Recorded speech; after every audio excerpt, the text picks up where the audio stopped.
चक्षुरुन्मीलितं येन तस्मै श्रीगुरुवे नमः। गुरुवे गौरचन्द्राय राधिकाय तदालये कृष्णाय कृष्णभक्ताय तद्भक्ताय नमो नमः। वाञ्छाकल्पतरुभ्यश्च कृपा सिन्धुभ्यैव च पतितानां पावनेभ्यो वैष्णवेभ्यो नमो नमः। श्रीचैतन्यमनोभीष्टं स्थापितं येन भूतले स्वयं रूप कदा मह्यं ददाति स्वपदान्तिकम्। नमो महावदन्याय कृष्ण प्रेम प्रदायिने कृष्णाय कृष्ण चैतन्य नामिने गौरतिशे नमः। यं प्रवर्जन्तमनुपेतमपेतकृत्यं द्वैपायनो विरहकातराजुहाव पुत्रेति तन्मयतया तर्वो विनेदुं स्तं सर्वभूतहृदयं मुनिमानतोऽस्मि। नित्यानंद नमस्तुभ्यं प्रेमानंद प्रदायिने कलोकल्मषनाशाय जानुवापतये नमः।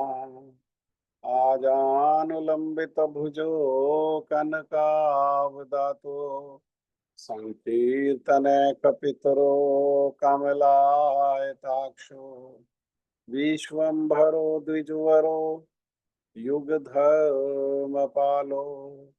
वंदे जगत प्रिय करो करुणावतारो।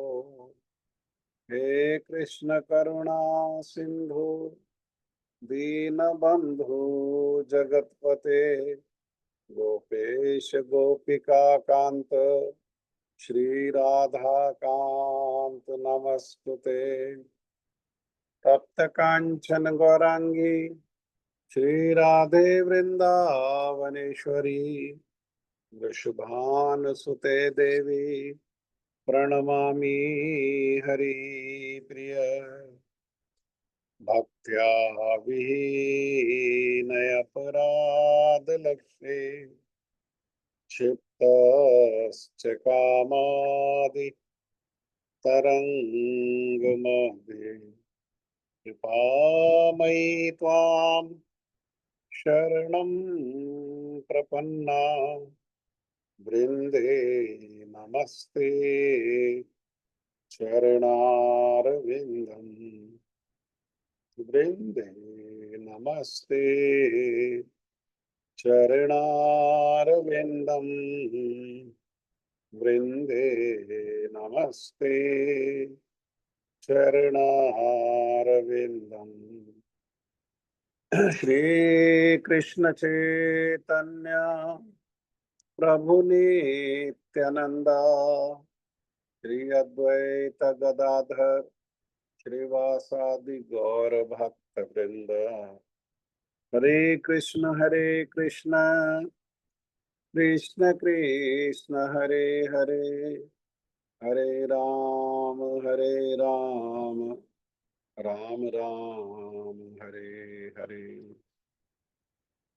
मैं सबसे पहले मेरे गुरुपाद पद्म नित्य लीला प्रविष्ट ओम विष्णुपाद परमहंस परिव्राजकाचार्य अष्टोत्तर शतयुगाचार्य श्री श्रीमद् भक्ति वेदांत श्रील नारायण गोस्वामी महाराज जी के अभय चरणारविंद में अनंत कोटि दंडवत प्रणाम करते हुए उनकी कृपा याचना करता हूँ।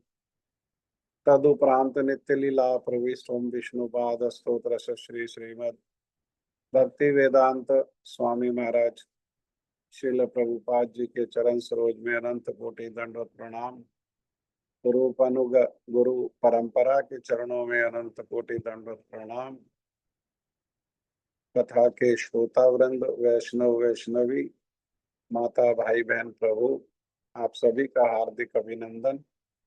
आप सभी को यथा योग्य प्रणाम। श्रील रूप गोस्वामी जी द्वारा रचित श्री उपदेशामृत और श्लोक संख्या 2। ये श्लोक संख्या 2 भक्ति में बाधा देने वाले ये 6 दोष इस श्लोक में बताए हैं,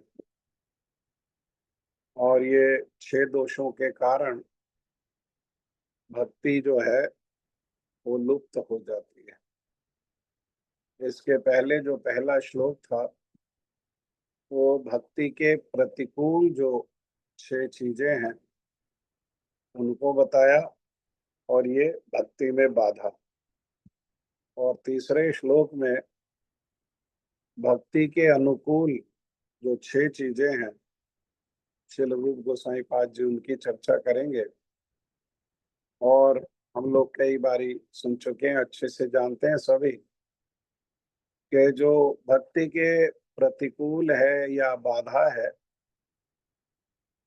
उसको दृढ़ता से त्यागना है, और जो भक्ति के अनुकूल है उसको दृढ़ता से ग्रहण करना। ये साधन दृढ़ता पूर्वक भक्ति के प्रतिकूल बाधा आदि को त्यागना। तो ये जो 6 प्रतिकूल चीजें हैं और ये जो 6 दोष हैं, ये क्या है? ये त्यागने के योग्य है। और तीसरे श्लोक में जो बताया जाएगा भक्ति के अनुकूल जो 6 चीजें हैं वो ग्रहणीय है। तो एक साधक को इस प्रकार से अपना के भक्ति के ऊपर केंद्रित रहते हुए प्रतिकूलता का त्याग और अनुकूलता का ग्रहण। तो इसमें बताया अत्य आहार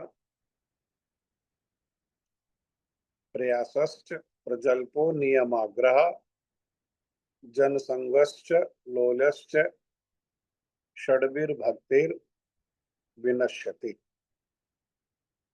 अधिक आहार या संचय, आहार केवल मुंह में जो दिया जाता है और पेट में रखा जाता है, यहाँ उसी आहार की बात नहीं हो रही है। ये इंद्रियों को आहार देने की बात है। इंद्रियों के अलग अलग जो विषय हैं वो इंद्रियों के जो विषय वो इंद्रियों के आहार हैं।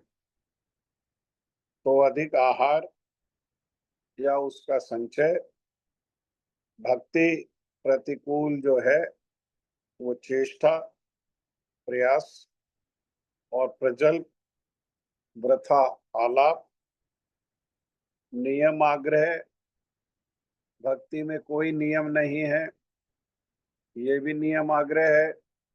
और नियम ही भक्ति है, ये भी नियम आग्रह है। भक्ति के लिए नियम है, और भक्ति के उपलब्धि के लिए बड़े उत्साह से भक्ति के नियमों का पालन करना चाहिए।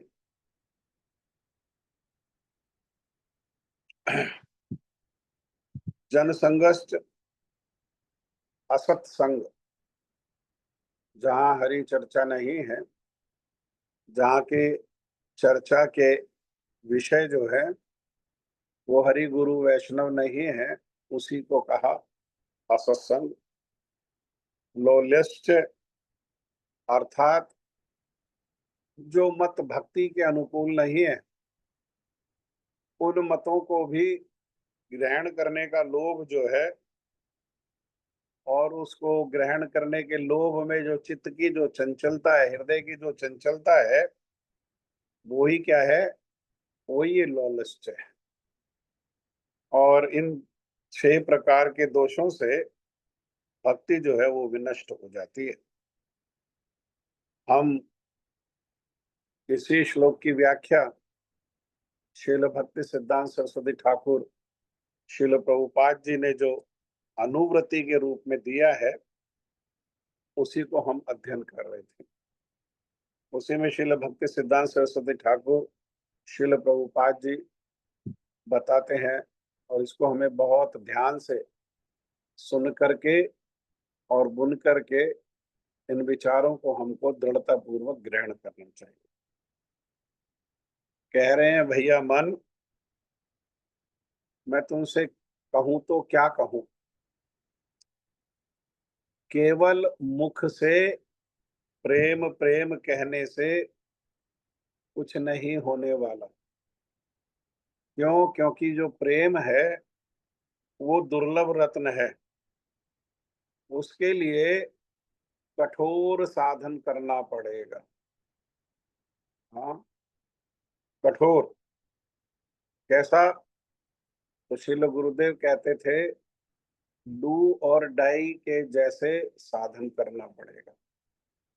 तो क्या उदाहरण है? तो जैसे श्रील रघुनाथ दास गोस्वामी पाद जी ने श्री राधा कुंड के तट पर श्री गिरिराज जी की तलहटी में जिस प्रकार से कठोरता से भजन किया, वे क्या हैं? वे साधक हैं। और वे साधकों के लिए एक बहुत सुंदर उदाहरण है। और उन्हीं को लक्ष्य करके हमारे जैसे साधकों को क्या करना चाहिए? ये साधन करने का प्रयास करना चाहिए। कीर्तन और प्रवचन के श्रवण के समय कपट अभ्यास से अश्रुपात, कंप, पुलकावली और मूर्छा आदि का भाव दिखलाकर कनक कामनी और प्रतिष्ठा संग्रह कर रहे हो। लोगों के बीच में हैं, बहुत सारे लोग हैं। अब उनके बीच में अपनी भक्ति का दिखावा करना है। भक्ति दिखाने की चीज नहीं है, भक्ति छिपाने की चीज है। भक्ति का दिखावा नहीं किया जाता है। जोर जोर से बोल बोल करके हमने ऐसा किया, हमने ऐसा किया, हम वो कर रहे हैं, हम ये कर रहे हैं, ये सब कहने की आवश्यकता नहीं है। क्योंकि हम जो भक्ति कर रहे हैं वो संसार के लोगों को प्रभावित करने के लिए नहीं कर रहे हैं। भक्ति का लक्ष्य है कि येन केन उपायेन, हमारे साधन को देख करके ये जो हरि गुरु वैष्णव हैं इनके हृदय द्रवित हो जाएं। और इनका हृदय द्रवित होगा तो उस द्रवित हृदय से हमारे ऊपर कृपा वृष्टि होगी, और उस कृपा वृष्टि से, इनकी कृपा वृष्टि से ही भक्ति के जो है वो उपलब्धि की जा सकेगी। अन्यथा इसको छोड़ करके और कोई दूसरा उपाय नहीं है। तो इसीलिए संसार के लोगों के बीच में यहाँ पर श्रील प्रभुपाद कह रहे हैं कि मुंह से तो प्रेम प्रेम करते हैं, और जब कहीं लोगों के बीच में होते हैं, कोई कथा कह रहे हैं या कोई कथा सुन रहे हैं, तो उस समय जो है कपटता से, कपटता का अर्थ क्या है? कपटता का अर्थ है कि जो नहीं है वो दिखा रहे हैं। अर्थात भक्ति अभी हृदय में नहीं है, उसको दिखाने का प्रयास करो। हाँ, और उसको दिखाने के लिए कभी आंखों से आंसू बहाते हैं। हाँ? आंखों से आंसू ऐसा नहीं है हमेशा कपटता से ही आएगा। नहीं, हृदय में भक्ति आने से भी आंखों से आंसू आता है, और नित्य नित्य रूप में आंखों में आंसू आता है। लेकिन क्या करते हैं साधक लोग? उन आंसुओं को लोगों से जैसे तैसे छिपा लेते हैं। वहाँ वो आंसुओं को दिखाते नहीं है।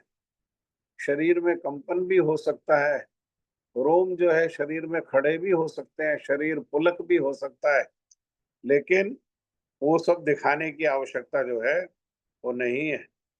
बल्कि इसके विपरीत प्रेम लाभ करने के लिए शुद्ध साधन भक्ति में जब तक तुम्हारा अनुराग नहीं है तब तक तुम्हें शुद्ध भगवत प्रेम मिलेगा कहाँ से? हाँ, दिखाने से भगवान का प्रेम नहीं मिलेगा, या ये प्रूव करने से ओ हम तो तुमसे बड़े भक्त हैं, तुम अभी छोटे हो, है ना। हम तो जो है राग अनुग भक्ति में लगे हुए हैं, तुम तो अभी साधन साधारण साधन में लगे हो, हम तो श्रेष्ठ हैं। हम तो जो है निकुंज लीला को कहते हैं और निकुंज लीला को ही सुनते हैं बस। हाँ, तुम्हारा भी उसमें प्रवेश नहीं है। ये सब क्या है? ये सब कपटता है, ये सब कपटता है। क्योंकि श्रील जीव गोस्वामी पाद जी षड संदर्भ में ये बातों को बताते हैं कि जहां तक तो वात्सल्य भाव की बात है, वहां तक कथा कीर्तन और श्रवण करना चाहिए। और श्रृंगार रस में भी गोपियों की महिमा को ही केवल श्रवण कीर्तन करना चाहिए। उसके आगे की जो बात है वो स्वयं अध्ययन करें, और उसको जो अध्ययन किया है वो मन में विकार ना लाए, सांसारिक काम को हृदय में प्रवेश ना होने दे। उसके लिए क्या करें? उसके लिए बैठ बैठ करके भगवान का जप करें। हरे कृष्ण कृष्ण कृष्ण हरे हरे, हरे राम राम राम हरे हरे। बैठ बैठ करके उसके लिए जप करें। और उससे भी जो आगे है उसके लिए साधन करते हुए प्रार्थना करें, उसके लिए रोएं भक्तों के चरणों में, विशेषकर गुरु के चरणों में, गुरु परंपरा के चरणों में। क्यों? वो एक दिन हृदय में आएगा, हम प्रयास से उसको हृदय में जबरदस्ती ग्रहण कर नहीं सकते। हाँ, इसीलिए हमारा क्या कहो, अनुराग हो हरि गुरु वैष्णव के चरणों में, भगवान और भगवान के भक्तों में चरणों में अनुराग हो। उसके लिए उनके द्वारा दिए गए जो उपदेश और आदेश हैं उनको पालन करना, वही कैसे उत्साह से श्रद्धा से, वो हमारे लिए साधन है। और उनमें मिलावट किए बिना, अपने मन के विचारों को मिलाए बिना, या उनमें सहज हुए बिना कि जब चाहा जैसे चाहा वैसे जो है उनको आदेश उपदेशों को अपने स्वार्थ में, अपनी सुविधा के अनुसार परिभाषित कर लिया, ये सब जो है ये शुद्ध जो है साधन नहीं है। इससे हृदय में अनुराग नहीं होगा, और इससे जो है भगवत प्रेम जो है वो मिलेगा नहीं। इसके लिए क्या करना पड़ेगा? इसके लिए जो हम पहले भी चर्चा कर चुके हैं, पहले 10 नाम अपराध जो हैं उनको छोड़ने का पूरा प्रयास, और उनको छोड़ करके लगातार हमको भगवान के नाम का जप और कीर्तन करना पड़ेगा। और साथ में जो भगवान के भक्त हैं, कैसे भक्त हैं? जिनमें अशुद्धि जो है उसका लेश भी नहीं है, या है तो बहुत परिमाण में, कोई स्वभाव जनित कोई त्रुटि दोष है तो है, पूर्ण जो है मिलना संभव नहीं। कुछ ना कुछ त्रुटि, कुछ ना कुछ दोष जो हमें दिखाई देता है, उसमें कई बारी हमारे जो है देखने में भी दोष होता है, इसलिए हमको दिखाई भी दोष देता है। और कई बारी कोई स्वभावगत परिस्थितिगत कोई चीज होती है तो उसको दोष नहीं मान करके भक्तों का संग में रह करके और भक्तों से क्या करना चाहिए? भक्तों से कथा कीर्तन करना सुनना चाहिए। हाँ, और श्री नाम प्रभु की कृपा से शुद्ध प्रेम जो है उसके दिखावा नहीं करना पड़ेगा, वो धीरे धीरे धीरे धीरे अपने आप हृदय में प्रकट हो जाएगा। भक्ति में जो ज्ञान है वो भी हृदय में अपने आप प्रकट होता है, बुद्धि से रटने से और इन सब बातों से काम नहीं चलता। ऐसे ही प्रेम के लिए भी दिखावा करने से चेष्टा प्रयास करने से काम नहीं होगा। जब जितने परिमाण में हमारा जो साधन है वो शुद्ध होगा, और साधन, शुद्ध साधन का अर्थ क्या है, तो यहाँ पर श्रील प्रभुपाद बता रहे हैं कि 10 नाम अपराधों से बचते हुए हरि नाम, और जो श्रेष्ठ जन हैं, जो भक्त हैं, साधु हैं, उनके संग में कथा का श्रवण और कीर्तन जो है, ये सब क्या है, ये सब श्रेष्ठ है। और इससे, ऐसा करने से नाम प्रभु कृपा करेंगे, और उन नाम प्रभु के नाम क्या है, नाम साक्षात भगवान है। अभिन्नत्व नाम नामनी, नाम और नामी जो है वो अभिन्न है, वो दो नहीं है, वो एक ही है।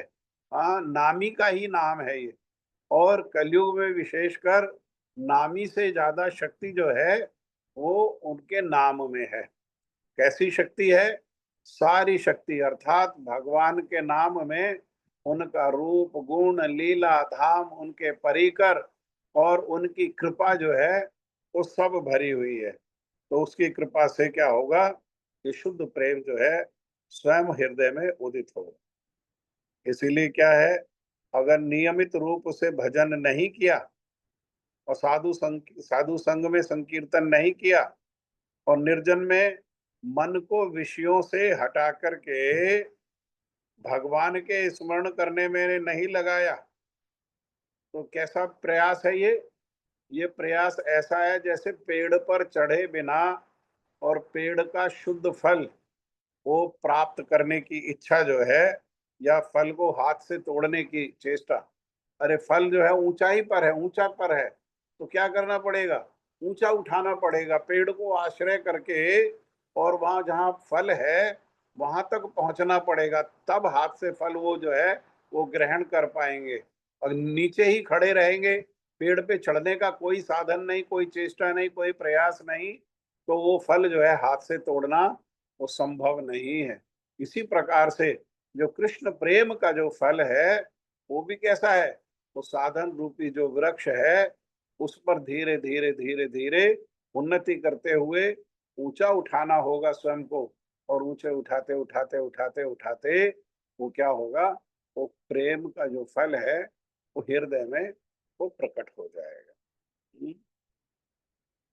और इस प्रकार से पेड़ पर चढ़े बिना कोई नीचे से ही हाथ से फल को तोड़ने का प्रयास करेगा तो वो फल नहीं मिलेगा, वो क्या होगा, वो कुफल हो जाएगा, क्योंकि हाथ तो पहुंचेगा नहीं।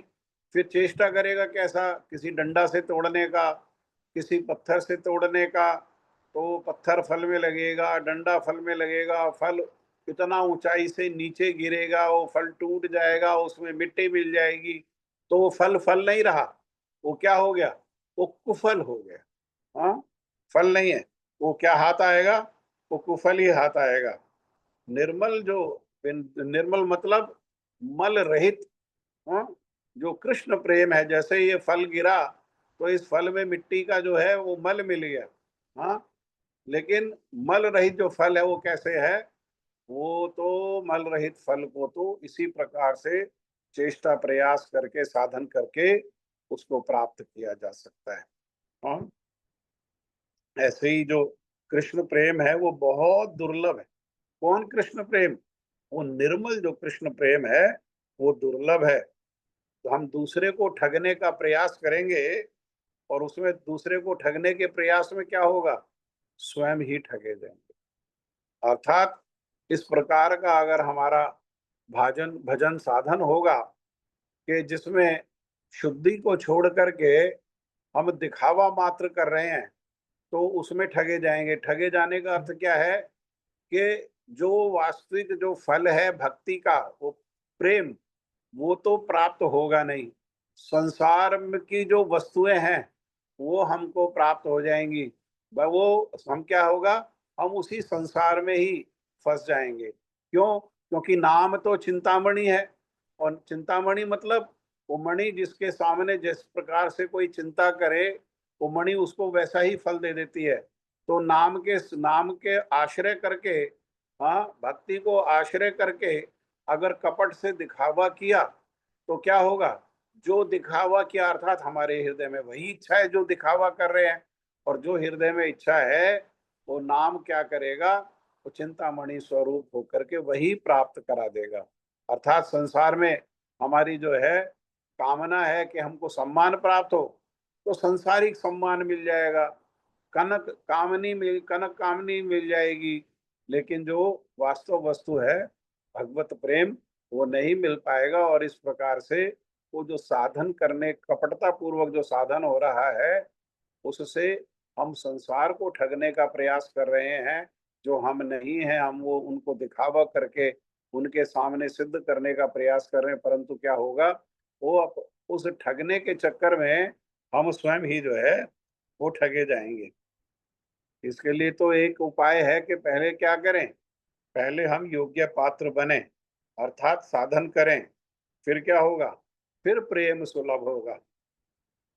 अन्यथा प्रेम जो है वो सुलभ होने वाला नहीं है। बाहरी लक्षणों से काम और प्रेम में कोई अंतर नहीं दिखाई देता। जैसे अंधेरा होता है ना, तो अंधेरे में सोना और पीतल, ये उदाहरण शिल प्रभुपाद भक्ति सिद्धांत सरस्वती ठाकुर के, अंधेरा में सोना और पीतल तो एक जैसा लगता है।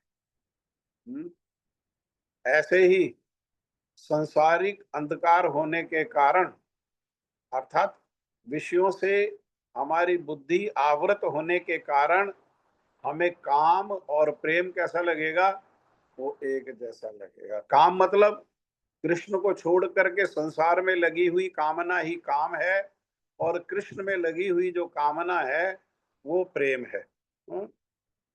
तो लेकिन वास्तव में तो काम और प्रेम एक नहीं है।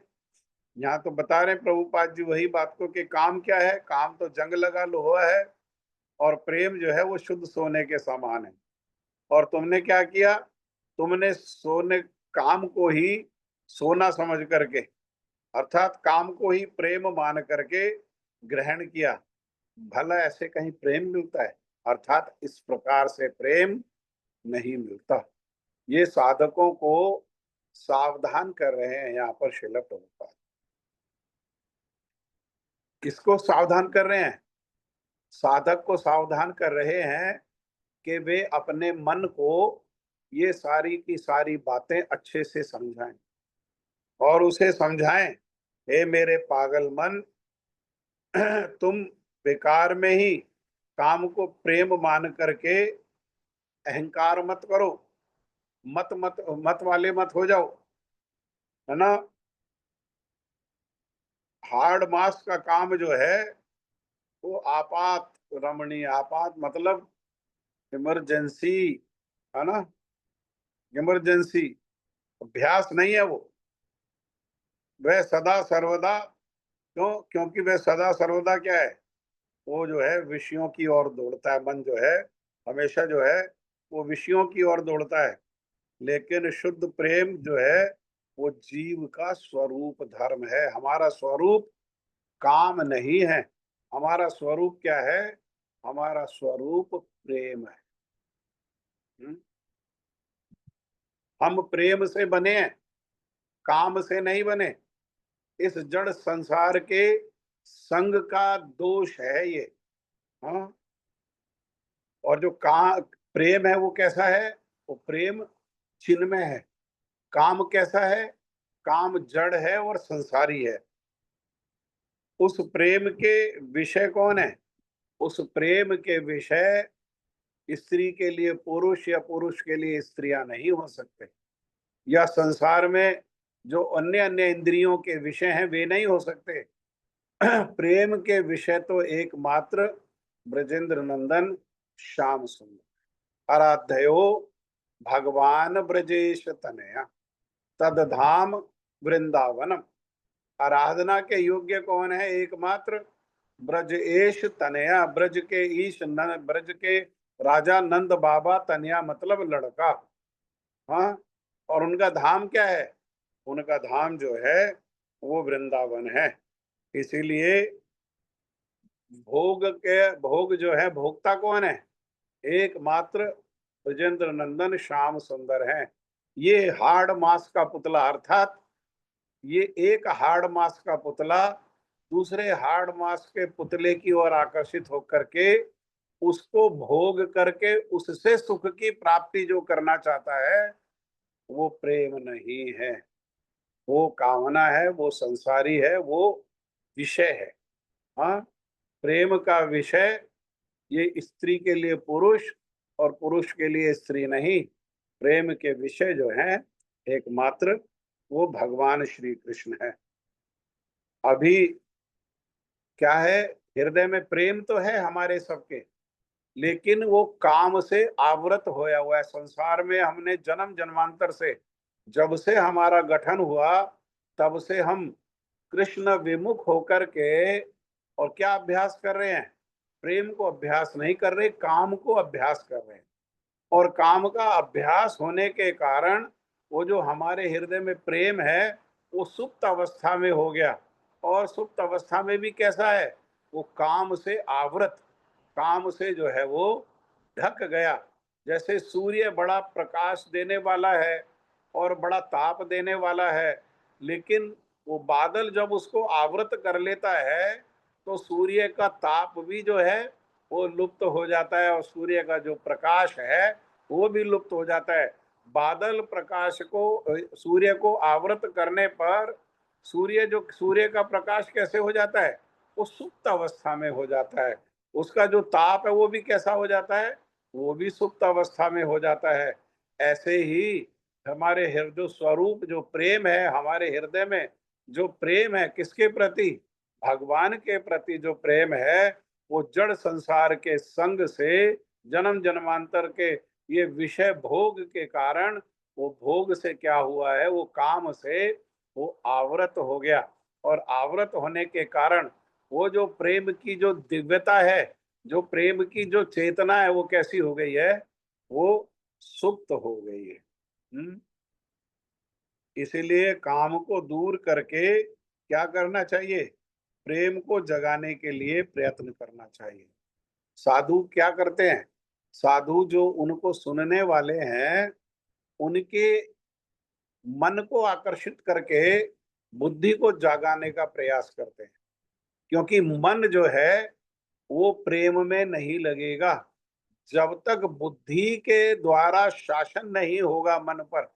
कौन सी बुद्धि के द्वारा? वो जो भक्ति की जो बुद्धि है उसके द्वारा मन को जब तक शासन नहीं किया जाएगा, तब तक मन जो है वो प्रेम भगवान में लगेगा नहीं। गुरु जी कहते थे, अरे जो मन भगवान में लग जाए वो तो मन ही नहीं। मन का स्वभाव क्या है? मन का स्वभाव है जीव को खींच करके, बुद्धि को और इंद्रियों को अपना गुलाम बना करके और उनको भोग में लगा देना, विषय भोग में लगा देना। ये मन का स्वभाव है।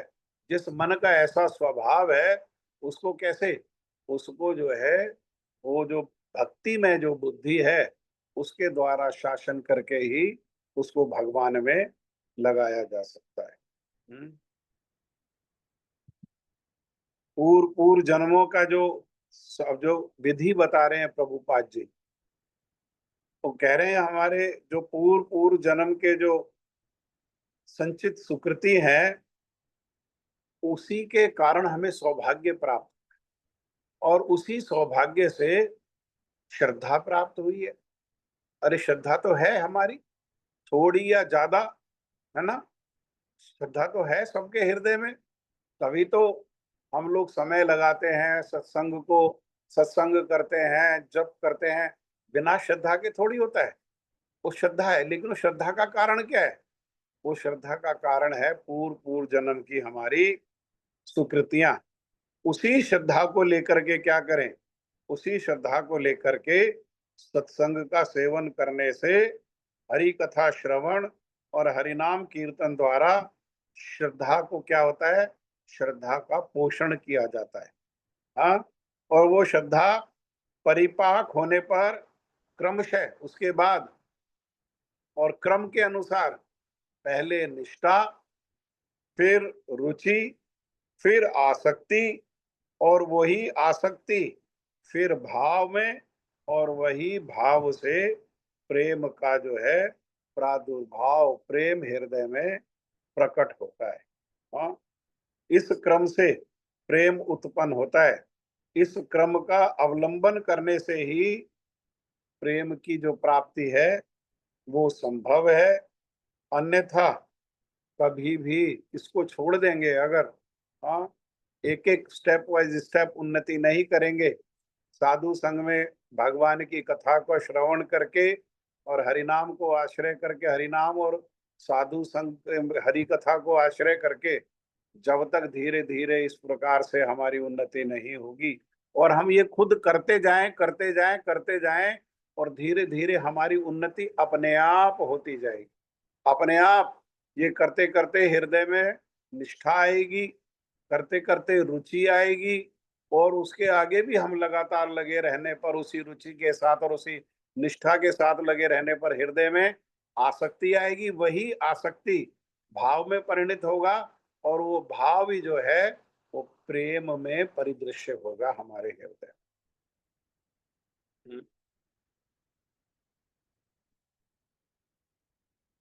हे दुर्जन मन, ऐसे साधन क्रम से, अरे तुम्हें भय क्यों लगता है, डरते क्यों? हाँ, बिना डरे क्या करो, इस साधन को इस साधन को अपनाओ और इस साधन के क्रम में लग अपने आप को युक्त कर दो। केवल प्रेम का नाटक करने से कुछ प्राप्त नहीं होगा। उससे केवल अनित्य, अनित्य मतलब जो हमेशा नहीं रहने वाले, कुछ समय के लिए हैं, विषय भोग सुख मिल सकता है। वो भी अंत में क्या होगा, वो सुख भी अंत में दुख का कारण बनेगा। भोग ही अंत में रोग के रूप में आकर के वो कष्ट देता है। भोग ही जो है वो कष्ट का कारण, दुख का कारण बन जाता है। कैसे? भोग जो है वो रोग में बदल जाता है। जो भोग अधिक होगा वही रोग बन जाएगा। ऐसा समझ करके अपराधों और अनर्थों को दूर रख करके शुद्ध भक्ति का जो साधन है उसमें लग जाओ। इसी में हे मेरे प्यारे मन तुम्हारा मंगल है और इसी में हे मेरे प्यारे मन तुम्हारा कल्याण है। हाँ, निर्विशेष ज्ञानी जो कहते हैं ये भगवान कोई विशेष नहीं है, सो अहम, अरे जो मैं हूं वैसा ही वो है, एक दिन हम भी भगवान हो जाएंगे। या मुक्तिवादी जो मोक्ष चाहते हैं, मुक्तिवादी का अर्थ क्या है यहाँ पर, जो जिनके हृदय में मोक्ष की इच्छा है भगवान से एकात्म, भगवान का जो ब्रह्म ज्योति है, बस उस ज्योति में ही आत्मा की ज्योति को मिला करके वहीं पड़े मूर्छित होकर के पड़े रहना चाहते हैं। या संसार में जो कर्मी हैं, जो विषय भोग के इच्छा से, के फल की इच्छा से कर्म करने में लगे हुए हैं, इनका संग या भोगों में आसक्त विषयी लोगों का संग क्या है, ये जनसंग कहलाता है। भगवत भक्तों का संग मिलने पर जनसंग हटेगा कैसे? भगवत भक्तों का संग करने पर, जितना भगवत भक्तों का संग हम बढ़ा देंगे उतना कुसंग जो है वो हमारा अपने आप दूर हो जाएगा। जितने परिमाण में भगवत भक्तों का संग हो जाएगा उतने परिमाण में संसार के लोगों का कुसंग कम हो जाएगा। भगवत भक्तों का संग अगर हमारा 24 घंटे में से 24 घंटा हो जाएगा, 365 दिन में से 365 दिन हो जाएगा, तो हमारा कुसंग जो है वो 24 घंटे में से 24 घंटा और 365 दिन में से 365 दिन जो है वो अपने आप दूर हो जाएगा। उसके दूर करने के लिए प्रयास करना नहीं कर पड़ेगा। लौकिक, लौकिक माने संसारिक, पारलौकिक इस संसार के परे दिव्य, लौकिक माने जड़, संसारिक, संसारिक विषय भोग और मोक्ष की कामना से अष्टांग योग की ओर, हाँ, योगी जो है उस योगी जो अभ्यास करते हैं उसको अष्टांग योग कहते हैं, और ध्यान की ओर और कभी यज्ञ की ओर, हाँ, और कभी निर्विशेष ब्रह्म की ओर, प्राप्ति के साधनों की ओर, ये जो दौड़ धूप हो रही है ना, ये जो भाग दौड़ हो रही है उसी को लौल्य कहा गया। इस प्रकार अत्य आहार, प्रयास, प्रजल्प, नियमाग्रह, जनसंग और लौल्य, इन 6 प्रकार के दोषों को छोड़कर भक्ति के जो शुद्ध साधन है, हाँ, उन साधनों में ये भक्ति, इनमें से कोई भी भक्ति का साधन नहीं है, हाँ, और इनको छोड़ना होगा। तो इनको क्या, दृढ़ता पूर्वक छोड़ करके शुद्ध भक्ति के जो साधन है, शुद्ध भक्ति के साधन क्या है? हरि नाम, भगवान की कथा, साधु संग, और निर्जन में, निर्जन मतलब जहां और लोग नहीं है डिस्टर्ब करने वाले, वो वहां बैठ करके और भगवान का स्मरण करना। तो भगवान का स्मरण आज निर्जन कैसे प्राप्त होगा? अरे, जब लोग सोए हुए हैं, देखो साधन जो है वो अंधेरे में किया जा सकता है, उजाला में साधन नहीं होता। हाँ, अंधेरे में, अर्थात जब लोग सोए हुए हैं, जब वो जगे नहीं है, जब उनका कुसंग हमें नहीं मिल रहा है, उस समय जैसे तैसे हम भगवान के नाम को जप करें, और भगवान के नाम को जप करते हुए भगवान का स्मरण करें, भगवान की लीला का, उनके धाम का, उनके भक्तों का, उनकी कृपा का, उनके कृपालु के गुणों का हम स्मरण करें। ये सारी चीजें कैसी हैं? ये कलयुग में विशेषकर जो है ये शुद्ध भक्ति है, ये शुद्ध जो है, ये ये शुद्ध साधन है। अन्यथा कृष्ण भक्ति ही सर्वोत्तम कल्याणकारी है, ऐसे विचार की शक्ति भी क्या होगा? अगर ये सब नहीं किया तो जो अभी मन में, हृदय में हमारे एक विचार है कि भगवान की भक्ति ही कल्याणकारी है, ये विचार भी धीरे धीरे हृदय से लुप्त हो जाएगा, छुप जाएगा, और भक्ति मार्ग से सदा सदा के लिए हम जो है वो भटक जाएंगे। इस प्रकार से श्रील प्रभुपाद जी ये श्लोक में इसकी व्याख्या करते हुए ये सब बातों से हमें बता रहे हैं, और मन कहाँ कहाँ जाता है और जहाँ जहाँ जाता है उसको, अवस्था को क्या कहा जाता है, और उससे दूर कैसे हुआ जाए, ये सारे जो है उपाय हमारे श्री भक्ति सिद्धांत सरस्वती ठाकुर प्रभुपाद जी के द्वारा बताए। अब भक्ति के अनुकूल, ये जो भक्ति के अनुकूल है ये क्या है? ये संकल्प है, इसका संकल्प लेना चाहिए। भक्ति के अनुकूल ये 6 संकल्प हैं। 6 संकल्प क्या है? उत्साह एक हो गया, निश्चया, धैर्यात, तत् तत् कर्म प्रवर्तनात्, संग त्यागात, सतोव्रते। उत्साह 1, निश्चय 2, धैर्य 3, तत्त कर्म प्रवर्तनात् 4, संग त्यागात 5, और सतोव्रते 6। ये 6 जो साधन है, इनका संकल्प करने से, साधन कैसे हैं? ये अनुकूल हैं। इनका संकल्प करने से, अर्थात इनको संकल्प के साथ ग्रहण करने से क्या परिणाम होता है? षड्वीर भक्तिर प्रसिद्ध्यति, ये भक्ति की सिद्धि होती है। ये 6 प्रकार से के साधनों के द्वारा जो भक्ति जो है वो सिद्ध हो जाती है। उत्साहात, उत्साह क्या है? भक्ति वर्धक नियमों के पालन में हमेशा उत्साह बना रहे। प्रभु जी, मेरा एक प्रश्न है छोटा सा। हाँ। इससे पहले वाला वर्स जो हम कर रहे थे, उसमें लास्ट में ये जब सुकृति का हम एक पॉइंट पढ़ रहे थे, सुकृति श्रद्धा ये सारी सीढ़ी हैं भक्ति की, तो इसमें सबसे पहले तो सुकृति है, जो सुकृति हम अर्जन करते हैं, प्रीवियस लाइफ्स के भी हैं और इस जन्म की भी हैं। तो अगर अगर जैसे हमारे परिवार वाले हैं जो भक्ति नहीं करते हैं, या जो आम लोग हैं नहीं करते हैं, तो उनके लिए सुकृति अर्जन करना, अगर प्रीवियस बर्थ की सुकृतियां इतनी स्ट्रांग नहीं है तो वो भजन में नहीं लग पाते। तो ऐसी कौन सी सुकृति है जिसके बल से, मतलब जैसे स्ट्रॉन्गेस्ट सुकृति कैसे बन सकती है, किस चीज से बन सकती है? वैष्णव सेवा या अनजाने में ही साधु सेवा अगर हो जाए निष्कपट, जैसे तैसे साधु सेवा हो जाए, जैसे नारद जी छोटे से बालक हैं, जब नारद जी जो है अपने पूर्व जन्म की कथा बता रहे हैं श्रील व्यासदेव जी को। तो उन्होंने क्या कृपा को बताया? उन्होंने बताया कि मैं छोटा बालक था और मेरी मैया जो है वो दासी थी। तो हमारे चतुर्मास में हमारे गांव में साधु आ गए, भक्त आ गए भगवान के, और मेरी माँ को उनकी सेवा कार्य मिल गया। उनके कपड़े धोना, उनके बर्तन धोना, झाड़ू पोछा सफाई करना, ये सब कार्य मिल गया। अब मैं छोटा था, माँ के ऊपर आश्रित था, तो मैं भी माँ के साथ जाता था। तो माँ के साथ जाता था तो एक मेरा स्वभाव था, नारद जी ने वहां पर बताया कि मैं बच्चा होने के बाद भी चंचलता नहीं थी मेरे मन में। इसीलिए चंचल नहीं होने के कारण, चंचल बच्चे क्या करते हैं, चंचल बच्चे तो साधुओं के साधन में बाधा डालते हैं। तो साधु उनको, बच्चों को कहते हैं दूर जाओ दूर जाओ दूर जाओ, हाँ हटा देते हैं।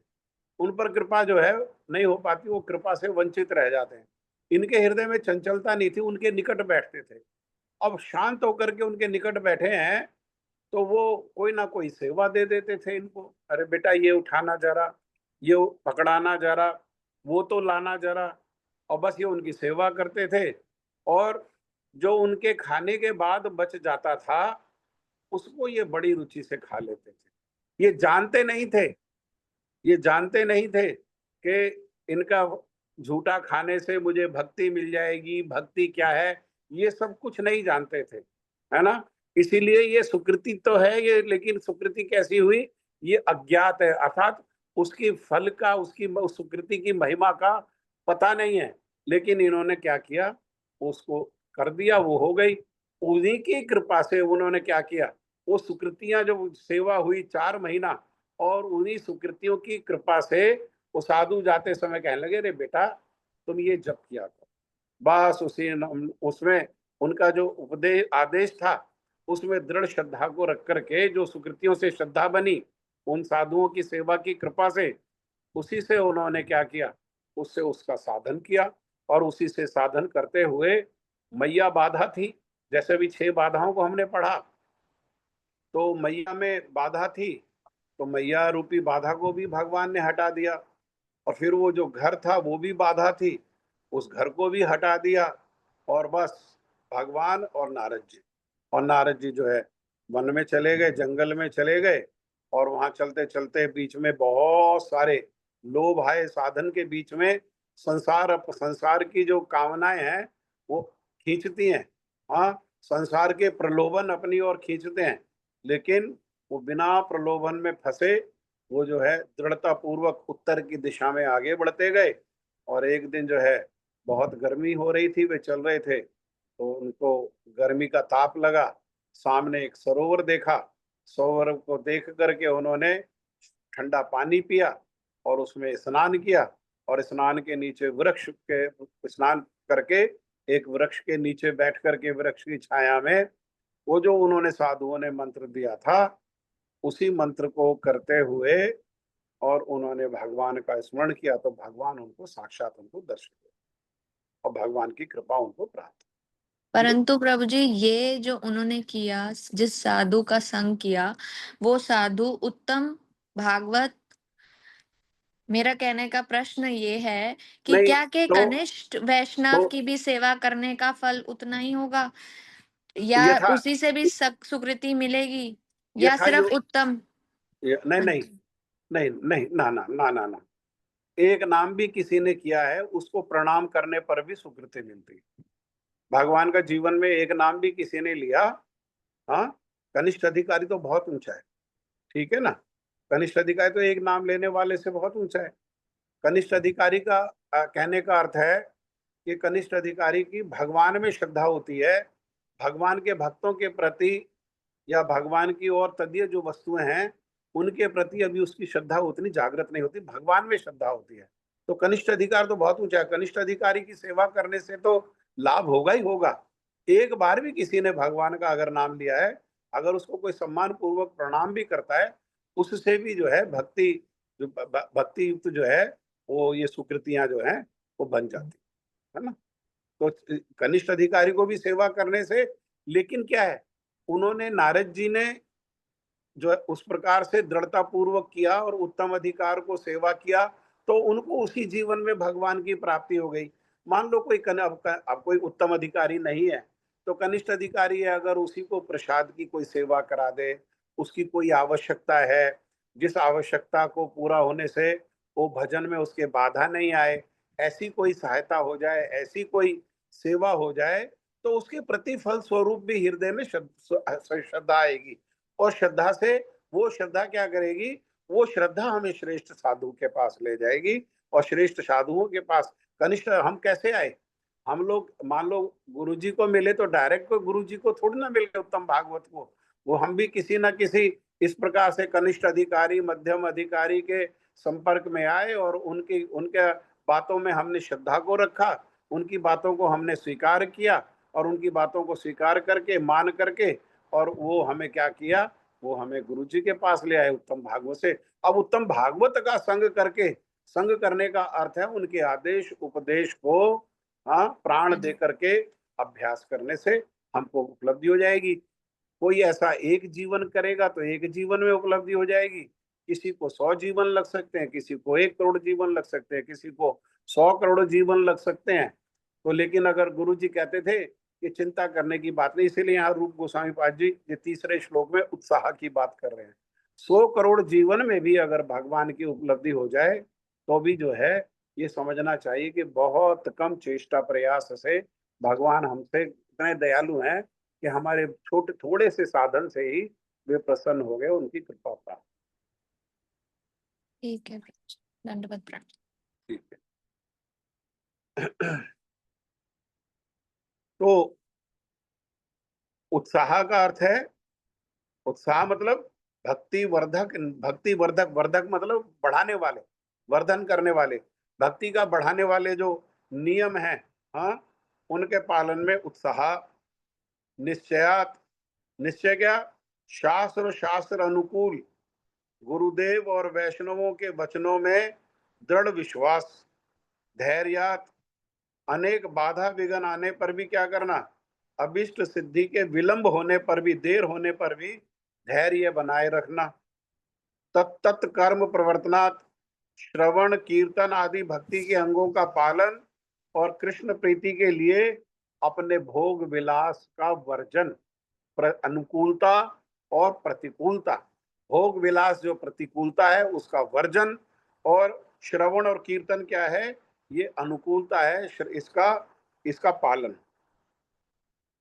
संग त्यागात, भक्ति विरोधी जो अवैध लोग हैं, अवैध संग है, उनमें कौन से संग है, स्त्री संग, योषित संगी का संग अर्थात जो स्त्री संगी है उसका संग, मायावादी, जगत मिथ्या ब्रह्म सत्य, निर ईश्वरवादी जो भगवान में श्रद्धा नहीं रखते हैं, और धर्म ध्वजी जनों का संग अर्थात जो भक्ति को छोड़ करके अन्य अन्य धर्म के ध्वजों की जो है उन्होंने वो धर्म के ध्वज को उठाया हुआ है, ऐसे संग को छोड़ देना।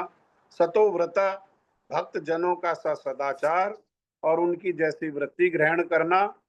षड्वी, 6 प्रकार के साधन जो करेगा, भक्ति प्रसिद्धति, उसकी भक्ति जो है वो सिद्ध हो जाएगी। ठीक है, अभी किसी का कोई और प्रश्न है तो आप प्रश्न कर सकते हैं, नहीं तो जय ध्वनि दे करके और फिर अगले एकादशी को इसके आगे इसकी जो व्याख्या है हम लोग राधा रमन दास जी के द्वारा जो है, और श्रील भक्ति विनोद ठाकुर जी के द्वारा, और श्रील भक्ति सिद्धांत सरस्वती ठाकुर श्रील प्रभुपाद जी के द्वारा इस श्लोक की व्याख्या को हम लोग और शुरू।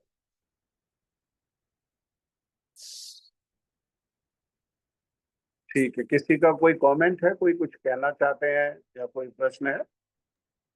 मैं प्रभु जी एक चीज मतलब पूछना भी चाहती हूँ।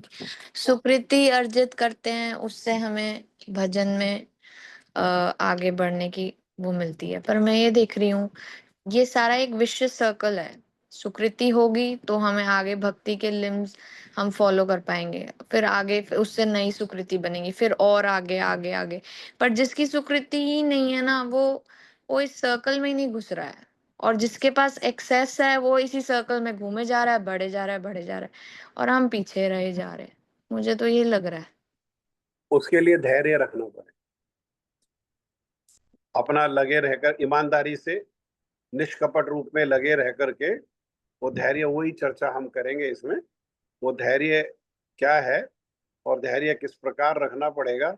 अभी तो बताया मैंने, 100 करोड़ जीवन भी लगे तो गुरुजी कहते, सो गुरुजी तो 1 लाख करोड़ जीवन कह रहे थे, तो भी क्या करना पड़ेगा, तो भी धैर्य धारण कर, छोड़ देंगे क्या? भाई भगवान नहीं मिले, हमने इतना प्रयास किया, भगवान नहीं मिले। हाँ, वो तो ये तो ऐसा काम हो गया कि वो बंदर थे और बंदरों ने, सरदार ने सब बंदरों को इकट्ठा किया और उसने कहा कि भाई हम देखो बाग में जाते हैं, आम के बाग में, तो आम के बाग का माली हमें मारता है, अपमानित करता है, डंडा मारता है, पत्थर मारता है, क्यों नहीं हम अपना बाग बनाए। तो बाग बनाए, तो लेकिन बनाए कैसे? तो उस सरदार ने कहा कि मैंने सुना है कि आम की गुठली में से आम का फल होता है। तो गुठली से आम का फल कैसे होगा? तो कहते भाई गुठली को बोना पड़ेगा और उसमें से फिर आम का फल निकलेगा। तो उन्होंने क्या किया, उन्होंने आम की गुठली ली और मिट्टी खोदी, और मिट्टी खोद के उसमें डाल दिया, और मिट्टी डाल दी और उसमें पानी डाल दिया, और बैठ गए, बस अभी आम का फल निकलेगा, बस अभी आम का फल निकलेगा। और देखा, बैठे 5-10 मिनट, 15 मिनट, आधा घंटा, 1 घंटा हो गया, अब वो गुठली में तो कुछ निकला ही नहीं। उन्होंने 2-4 बार गुठली को निकाला, 2-4 बार गुठली को डाला, और उसमें से नहीं निकला कुछ भी, है ना। तो क्या हुआ, तो उन्होंने निर्णय किया कि गुठली से आम का फल नहीं होता। ये गलत निर्णय। सही निर्णय क्या है कि गुठली से ही आम का फल होता है, लेकिन उसके लिए धैर्य धारण करना पड़ता है। गुठली को बोया जाता है अनुकूल भूमि में, और उसको जल से सिंचन किया जाता है। हाँ, और जल से सिंचन करने पर वो अंकुरित होती है, धीरे धीरे धीरे धीरे उसमें 4 पत्ते, 6 पत्ते, 8 पत्ते, धीरे धीरे धीरे वो वृक्ष बनता है। और वृक्ष बनने पर फिर अनुकूल ऋतु आती है, तो उसमें फूल आता है और फिर फल आता है। जब तक वो फल आएगा गुठली बोने से, और वो जब तक वो आम का फल आएगा, तब तक अगर आम का फल चाहिए तो धैर्य धारण करना पड़ेगा। अगर फूल आने पर भी धैर्य को छोड़ दिया तो फल नहीं मिलेगा, है ना। जो कि बिल्कुल निकट था, फूल के बाद फल ही बनना था, वो बिल्कुल निकट था। तो धैर्य को धारण करना पड़ेगा। ये गुठली बोना क्या है? ये श्रद्धा को गुरु जी ने हमारे हृदय में बोया। और ये सिंचन क्या है? जल का सिंचन क्या है? जल का सिंचन है श्रवण कीर्तन, जल करे सिंचन। श्रीमद चैतन्य महाप्रभु ने श्रील रूप गोस्वामी पाद जी को प्रयाग में ये शिक्षा दिया। तो वही बात को अभी श्रील भक्ति सिद्धांत सरस्वती ठाकुर प्रभुपाद बता रहे थे कि क्या करो, श्रवण कीर्तन करो, भगवान के नाम को कीर्तन करो, हरि कथा को श्रवण करो, यही साधन है। पेड़ को, पेड़ के लिए क्या साधन है? पेड़ के क्या से कैसे सेवा की जा सकती है फल की प्राप्ति के लिए? अरे उसमें जल डाला जा सकता है, पानी डाला जा सकता है, उसमें कुछ खाद डाली जा सकती है, बस यही किया जा सकता है। उसमें जो वो आए खरपतवार, उल्टी सीधी चीजें आ जाएं, उसको हटाया जा सकता है। इसीलिए वो जो 6 दोष है उनको हटाने के लिए कहा गया, रूप गोसाई पाद जी ने 6 दोषों को हटाने के लिए कहा। इस प्रकार से श्रवण कीर्तन रूपी जल से सिंचन करते जाएंगे पेड़ को, तो वो सिंचित होते जाएगा, पोषित होते जाएगा। और एक दिन उसमें ऋतु आने पर, तब भी ऋतु आने पर, पेड़ बड़ा होने पे फल नहीं मिलेगा। अनुकूल धैर्य से अनुकूल ऋतु का भी क्या करना पड़ेगा? इंतजार करना पड़ेगा।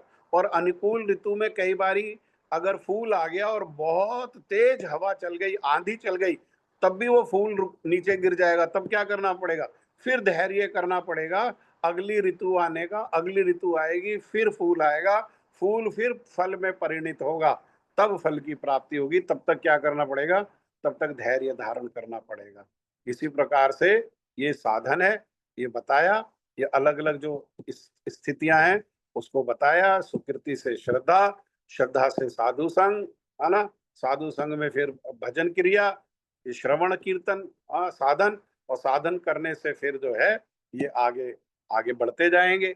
निष्ठा आएगी, रुचि आएगी, आसक्ति आएगी, भाव आएगी, ये अलग अलग स्थितियां हैं। टहनी पत्ते आएंगे, टहनी आएगी, उसमें फिर पत्ते आएंगे, फिर वो बड़ी शाखा बन जाएगी, फिर उसमें फूल आएगा, फिर उसमें फल आएगा। क्या, फूल भाव है और फल जो है वो प्रेम है। जब तक अगर फल चाहिए, प्रेम चाहिए, तो तो क्या करना पड़ेगा, भाव के बाद भी धैर्य धारण करना पड़ेगा, अन्यथा भाव तक ही मिल गया। और सावधानी पूर्वक धैर्य धारण करना पड़ेगा, सावधानी पूर्वक साधन करना पड़ेगा, वरना भाव अवस्था से भी पतन होने का भय बना रहता है। वो भरत महाराज जी के उस उपाख्यान से यही शिक्षा मिलती है। भरत महाराज भाव अवस्था में होने पर भी क्या हुआ, वो एक हिरण में आसक्त होने पर उनका वहां से उस स्थिति से, पर उनकी लीला के द्वारा, भरत महाराज तो श्रेष्ठ हैं ना, उनके उनमें दोष नहीं देख सकते, उन्होंने लीला करके इस प्रकार से दिखाया कि भाव अवस्था से भी पतन, वहां भी धैर्य धारण करके और अपना भजन साधन में लगे रहना पड़ेगा भाव अवस्था में भी, तब प्रेम की प्राप्ति। जी प्रभु जी। और ये मिल नहीं रहा, मिल नहीं रहा, मिल नहीं रहा, मिल नहीं रहा, ये इसका मतलब ये है कि हृदय में उसके प्रति लालच है, लोभ है, और ये जो मिल नहीं रहा, मिल नहीं रहा, ये ठीक दिशा में लेकर के जा रहा है। बस धैर्य धारण करे जाओ, धैर्य धारण, धैर्य निश्चय करके कि एक दिन मिलेगा ही मिलेगा, ये निश्चय करके और धैर्य धारण करके वो जो श्रवण कीर्तन रूपी जल है, उससे अपने भक्ति वृक्ष को, अपने भक्ति लता को उससे पोषण करते रहे। प्रभु जी मुझे तो ये लगता है कि मुझे नहीं मिल रहा, बाकी सबको मिल रहा है, हाँ, ये लगता है। सभी सभी को ऐसा ही लगता है, सभी को ऐसा ही लगता है कि दूसरे की थाली में लड्डू बड़ा नजर आता है। मुझे कभी लगता है कि ये ज्यादा ही हो गया, कंपटीशन नहीं करना है मुझे, बट लेकिन ये एक ग्रीड रहती है कि भाई मुझे नहीं मिल रहा है, शायद उनके पूर्व सुकृतियां बहुत ज्यादा थी। इसको थोड़ा सा बदलो कि मुझे भी मिलेगा, मुझे भी मिलेगा। अरे संसार के लोग जड़ संसार में तो कैसा करते हैं, वो एक गाना गाते हैं, होंगे कामयाब, हम होंगे कामयाब, मतलब अभी कामयाबी नहीं मिली है तो उससे निरुत्साहित नहीं हो रहे, और बल्कि उत्साह से कह रहे हैं हम होंगे कामयाब। ऐसे ही भक्तों के हृदय में होना चाहिए कि हम में कोई त्रुटि दोष हो सकता है, हमारे साधन में कोई त्रुटि दोष हो सकता है, लेकिन हरि गुरु वैष्णव की कृपा में कोई दोष नहीं है। उनकी कृपा वो हमें अपने साधन से नहीं मिलेगा, तो उनकी कृपा से हमें मिलेगा ही मिलेगा, और जब तक वो मिलेगा तब तक धैर्य धारण। पर प्रभु जी हमें पता है हमारे साधन में त्रुटि है, ये तो हमें फॉर श्योर पता है कि उनकी कृपा में नहीं है, हमारे साधन में ही त्रुटि है, हम ही ठीक से नहीं हरि नाम कर पाते, हमारा कभी मन लगता है, कभी बस ऐसे ही माला खींच रहे होते हैं, तो वो तो हमें पता है, पर लेकिन अब हम उसको प्रयास से भी ठीक नहीं कर सकते। आप कहते हैं बस उनके आगे रो और उनसे ही प्रार्थना करो। हमें हमें हमें पता है ना ये दोष है, हम्म। ये दोष को पता है ना हमें ये दोष है, तो जी। पहले तो हमें इस दोष को अपने प्रयास करने चाहिए, इसको दोष को ठीक करने के लिए प्रयासों में जब विफलता मिलेगी, अगर प्रयासों में भी सफलता नहीं मिलेगी, जब वो प्रयास क्या करेगा, वो प्रयास हमारे हृदय की कपटता को धो देगा, और हम्म। निष्कपट होकर के जब हम रोएंगे तो कृपा मिलेगी ही मिलेगी, हम्म। मिलेगी ही मिलेगी, मिलेगी ही अभी हम वैसा नहीं रो रहे हैं जैसा एक माँ, उसका जो बेटा है जिसको उसने 15-20 साल उसकी सेवा करी है और वो उससे बिछड़ गया है, हाँ, उसके लिए जैसे माँ रोती है ऐसे अभी हम भगवान के लिए रो नहीं रहे। संसार में जैसे रो रहे हैं लोग बाग, है ना, वैसे अब संसार के लोगों के जैसे भी अभी हम नहीं रो रहे हैं। संसार में जैसा साधन कर रहे हैं लोग, ये देखो आर्मी में जो लोग हैं वो -40 डिग्री में या +52 डिग्री में रात रात को जाग करके खड़े रह करके 24 घंटे खड़े रह कर कितना कठोर साधन कर रहे हैं। क्या हमारा साधन संसार के लोगों के जैसा भी हो पा रहा है? हमारा साधन अभी संसार के लोगों के जैसे नहीं हो पा रहा। भगवान को प्राप्त करने की हमारे हृदय में जो तीव्रता है, जैसे संसार के लोगों के हृदय में विषयों को प्राप्त करने की तीव्रता है, वैसी तीव्रता अभी नहीं है ना। तो वो धीरे धीरे धीरे उसके लिए प्रयास करें।